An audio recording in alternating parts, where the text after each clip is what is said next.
আমি একটা ভুল করে দিতে মারে ক্ষমা করে দিলে লেখা মাফ করে দিলে আমারে আর জীবনে দুনিয়ায় জীবনে করতাম না আমি আর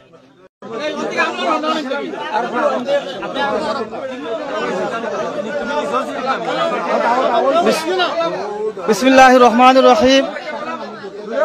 সর্বস্তরের মুসলিম জনতা, সিলেট জেলা গোলাপগঞ্জ থানা শেখপুর গ্রামের হিন্দু ছেলে বারীন্দ্র দাস, পিতা মহেন্দ্র দাস ফেড়া আমাদের বিশ্বনবী মুহাম্মদ সাল্লাল্লাহু আলাইহি সাল্লামকে নিয়ে গত 3 দিন পূর্বে আঘাটে কিছু অসভ্য ভাষায় গালাগালি করেছিল। সেই গালাগালির প্রতিবাদে এলাকার সর্বস্তরে মুসলমান সেখানে জড়ো হয়।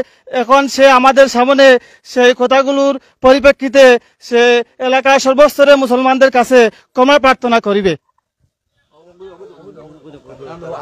আমি একটা ভুল করে দিতে মারে ক্ষমা করে দিলে লেখা মাফ করে দিলে আমারে আর জীবনে দুনিয়ায় জীবনে করতাম না আমি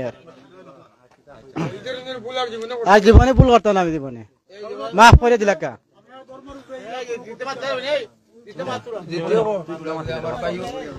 এ পর্যায়ে তার বড় ভাইয়ের কিছু কথা। আমার ভাই এক ভুল করছে, আপনি আল্লাহর বাস্তে আপনারা মাফ করে দিল, মাফ করে দিল আল্লাহর বাস্তে, আর জীবনে ভুল আমার ভাইয়ে করতো না।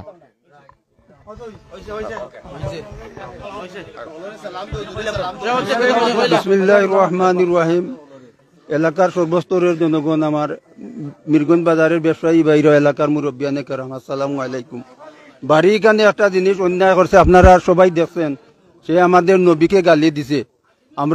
আমরা ছাড় দিতাম, আল্লাহ তারে ছাড় দিতা।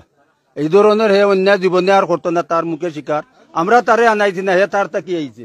আপনারা সবাই দেখছেন তো, হে তার মুরব্বিয়ান লইয়া সকল লইয়া ইয়া ক্ষমা চার ইগু ক্ষমা আমরা দিলাম, আর আল্লাহ তারে ক্ষমা করে দিতা। আসসালামু আলাইকুম রহমতুল্লাহ। বিসমিল্লাহির রহমানির রহিম।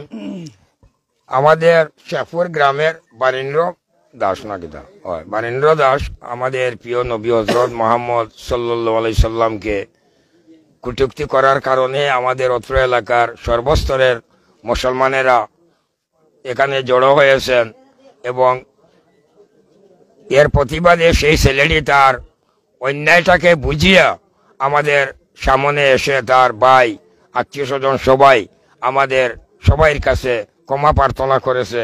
আমরাও এলাকার সবাই তাকে ক্ষমা করে দিলাম। আর পরবর্তীতে তারা বলেছে এই ধরনের আর কটূক্তি কোনোদিন করবে না, এই আশ্বস্ত আমাদেরকে করেছে।